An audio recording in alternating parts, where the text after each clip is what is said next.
مشكلة. يعني أنا موضوع اللجان من فترة طويلة، أي لجان تطلع ما راح تطلع يعني مع الأسف في بعض الأحيان بنتائج تقنع الرأي العام. لكن في هذه القضية وقضايا أخرى لابد أن يطلع الرأي العام على ما يجري. احنا إلى متى نعطي بس هو من اللي يمارس هذا الضغط سيادة اللواء؟ من يمارس ضغط عدم الكشف عن هوية الفاعل والله في هذه الجريمة النكراء وفي أي جريمة أخرى تمس سيادة البلد؟ والله أقول لك باو علي، في بعض الأحيان أنا كنت موجود يعني خلينا نقول ضمن الدائرة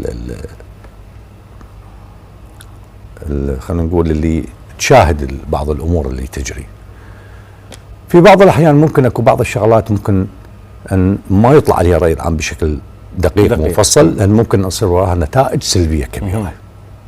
نحن اليوم وضع بلدنا حقيقة وفي هذا التوقيت ما يتحمل